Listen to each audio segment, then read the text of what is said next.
So, life is what you make it. How do you feel about that? Really? You're all like, yeah, right, Ro. That's the real answer. So life is what you make it. Isn't that what we teach? Isn't that what we teach? Yes. Isn't that what we teach? Yeah. Right. So life is what you make it. So you can't bitch about it. Because you've made it. Yes? Now that was a lesser yes. It was like, what? So no, you can't. You really can't complain about life because your life, your individual life, right? Your part of your individual life, you made. Now, you didn't make everything outside of yourself, except you did in some ethereal way. But in your own individual life, you make what you make out of your life, regardless of what is going on. Yes?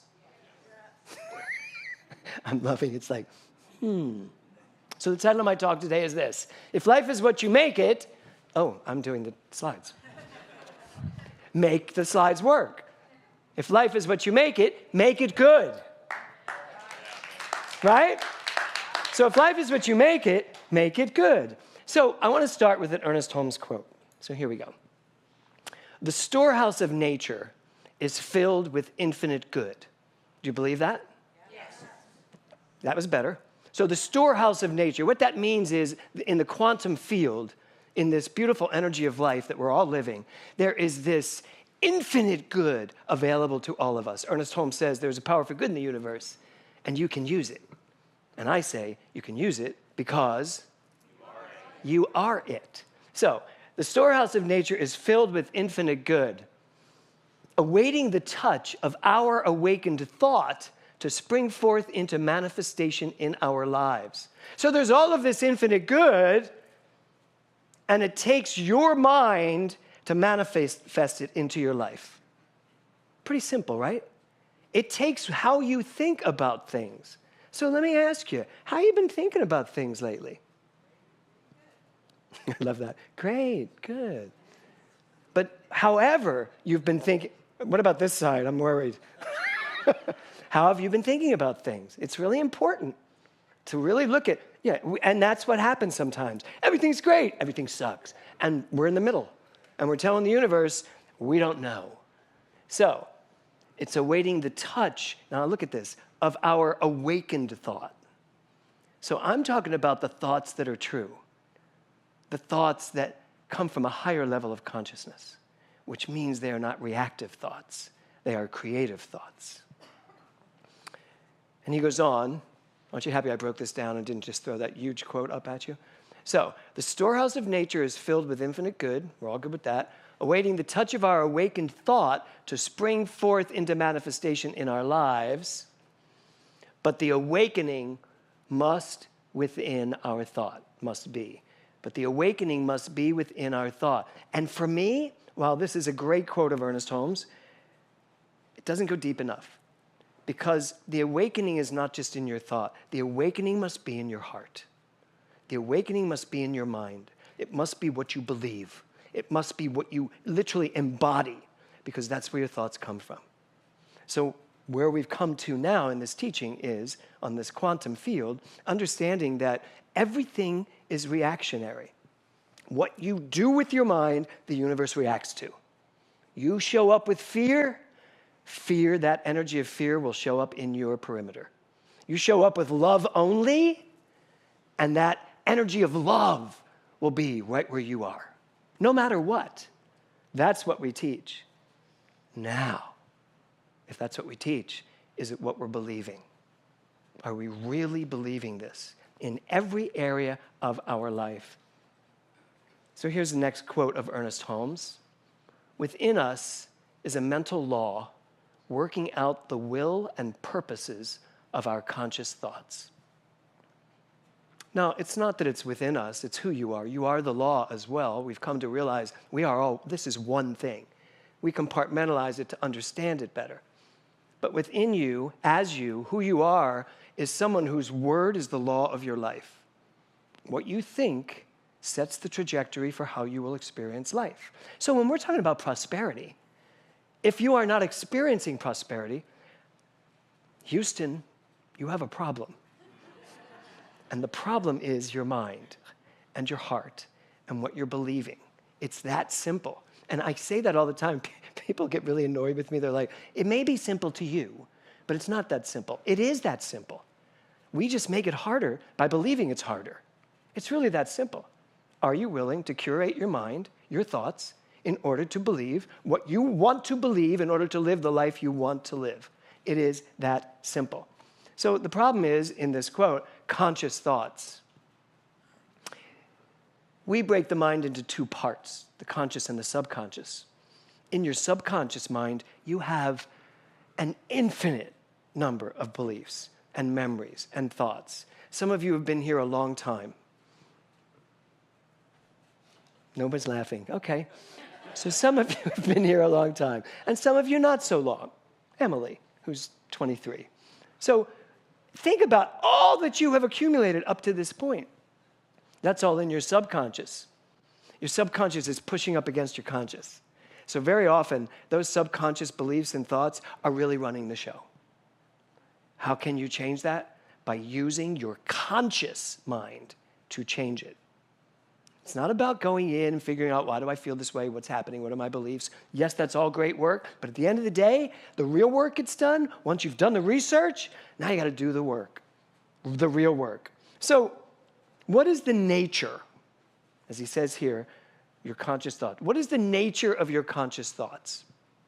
When you think, what's the nature of the way you think, Robbie? Do you think positive things?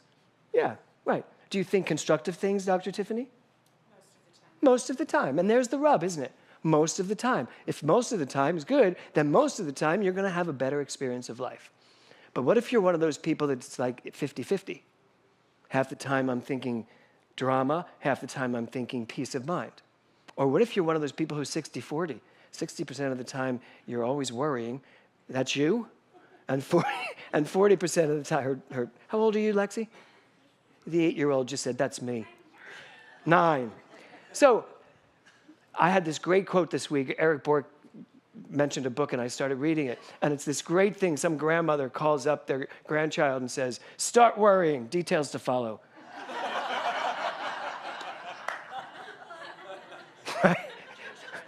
Jewish grandmother, probably. So, no, Catholics are good at that, too. So are you one of those people? Start worrying, details will follow.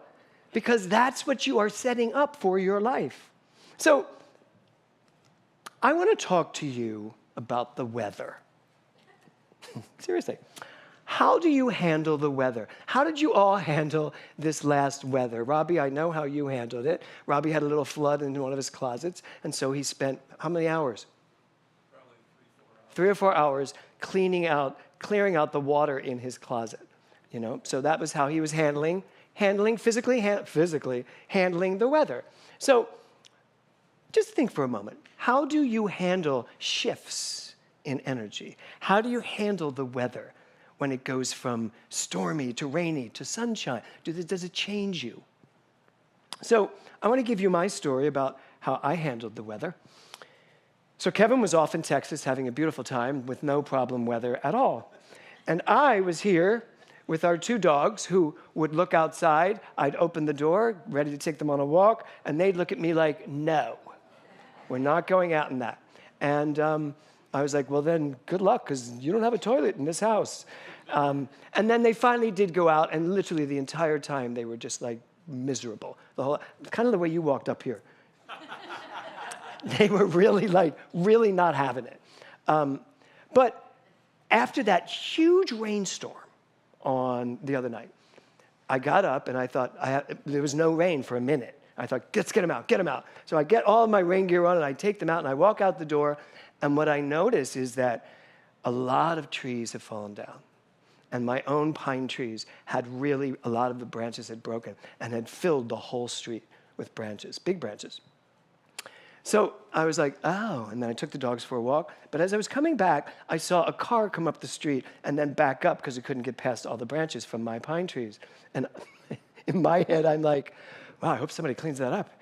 And, and I walked into the house, and as I got into the house, I was like, you have to clean it up. And I'm like talking to myself, I'm like, me? Where's Kevin? I'm out of town. Exactly. I was like, oh, I see, by default, I have to clean it up. So I went outside and I started picking up these huge branches and putting them over on the curb and then cutting them in pieces. And because when I start to do something, I really do it. And then I noticed that if I clean up my trees, some of my trees have landed down by these two houses, and some have landed on these houses. And in my head, I was like, surely they'll come out and clean their houses. And I was like, well, it's my tree. So I just kept doing it. But I want to show you a picture of, that's kind of what's left of the one pine tree. And we have like 6 pine trees on our property. But it's beautiful. When you look up, it's just beautiful. And it was such blue skies at that particular moment. So I'm cleaning this whole thing up. And as I get about halfway done, now I've got the clippers out and I'm chopping them into little pieces. And I'm making a perfect, pristine little pile right in front of my house. And one of my neighbors came out and said, you don't need to sweep my street. I went, I have this. I was like so into it at this point. In fact, you'll see, because I took a picture of myself.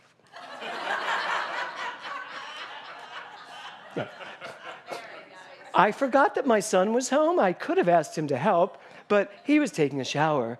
So he came out and took this picture of me. He was like, Dad, you look like so butch. I was like, you know, I'm getting over this idea that my clothes decide if I am butch or not. I am butch. And that's all there is to it. Don't you laugh so loud, Joe. Joe actually threw his head back and laughed. So anyway, but now I'm not just telling you this because it was a funny story for me. I had a huge aha as I was standing there. And I really did clean everything. I mean, I really made such a beautiful, neat pile of it all. But halfway through, as I'm picking up these branches and chopping them and all, I looked up and I saw the tree and I thought, I bet the tree doesn't care that some of its branches fell off. It is right now glistering. I mean, look at that. Just glittering in the sunlight. And I am down on the ground chopping up pieces of what it had to go through. And I had this huge aha about my life, about all of our lives, in terms of weather. How do we deal with the weather of our lives? And what I mean by that is, how do we deal with the things that come up in our lives? They're like these branches that fall down, and we do have to deal with them. Because if I did not clean these up, I'm sure I would have heard it from some neighbors saying, no one can get down our street. No one can get down our street. Nothing can come through if you are that cluttered. If everything that breaks you or looks like it could break you stays right where it is, then nothing can move forward. This is what I'm doing on the street when I'm cleaning. But I had this big aha, and I literally stood there looking up at all of our trees, thinking, you have let go of what you needed to let go of and moved on. Living in this magnificent, magnificent city that they live in, and in this beautiful sky. So once the weather subsides, are you still down on the street with the broken pieces, or are you standing tall like the tree, moving on? Clean it up and move on. That's what I got. And what that means is every aspect of my life, when we say love only, forgive everything, that's part of clean it up and move on. Are you still holding on to anything that is stopping the flow of your energy, your life force? And if you do remember who you are going to know without a shadow of a doubt that you are constantly moving on. Life is changing, as the song says in Rolling River God. Life is about change.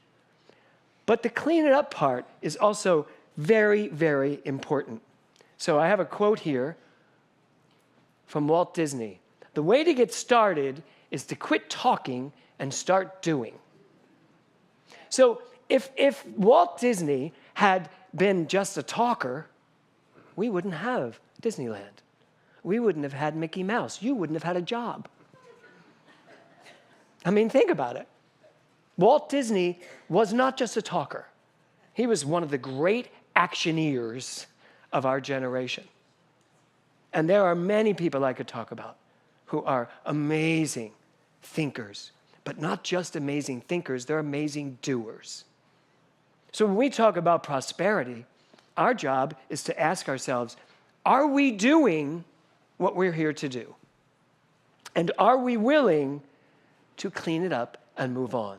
All the things in your life that need cleanup. Clean up on aisle me. Clean it up. And most importantly, move on. So, Euripides said this, much effort, much prosperity. You want a prosperous life? You really want a prosperous life? Clean up what you need to clean up to allow the energy to flow through. Clean it up and then watch as it moves on. It could be relationships. It could be beliefs. This book I'm reading talks about an epidemic, bless you, Jim, an epidemic in this world of low self-esteem. You know what? If you have low self-esteem of any kind, if you find yourself less than, if you think you are not equal to, you're not as good as, you need to clean that crap up because that's the pollution, right? I'm done comparing myself to anyone. When I do it, I will clean it up. But really, it's a dead-end street. So, much effort, much prosperity. If you are willing to really do the work, then you get to what? Live the results. But it means you have to be willing to let your branches break. You have to be willing to let go of what does not serve you, what does not work.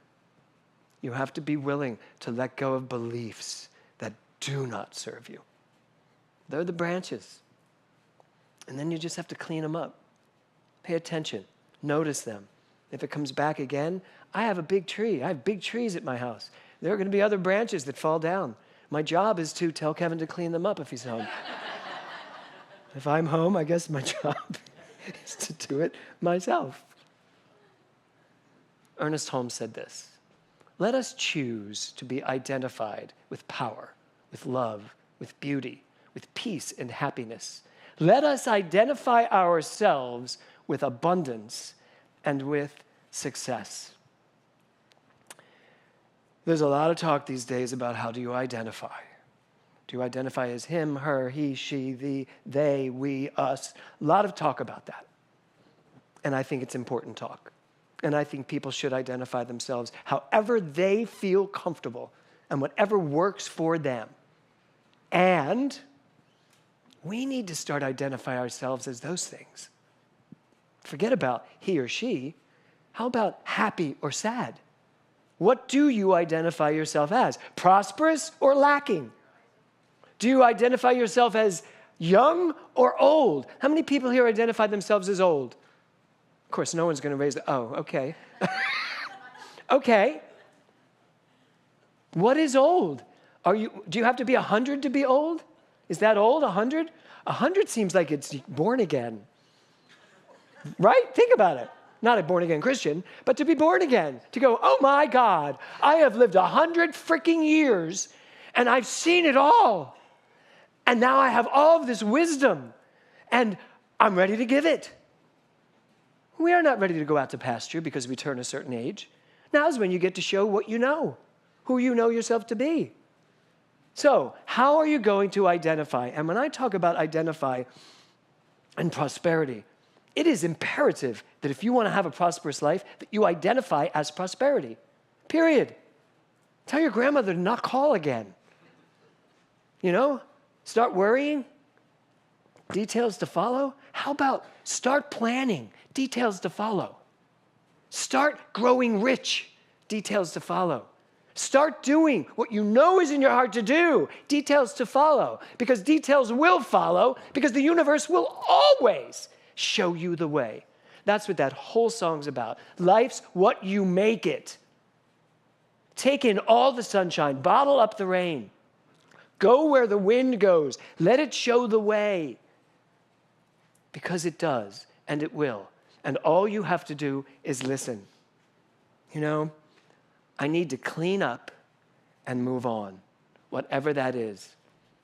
So the title of my talk was Make It Good. What in your life do you need to make good?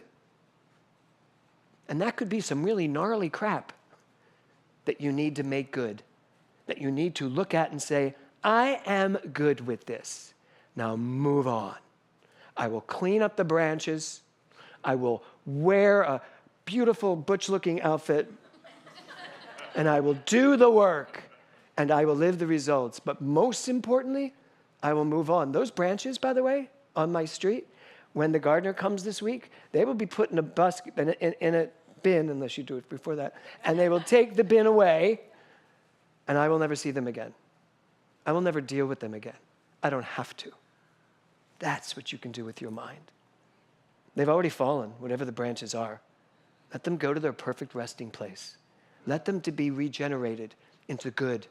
Make it good. Make all of that stuff, whatever it is, whatever's going on in your life, make it good, clean it up, and then move on. You know why?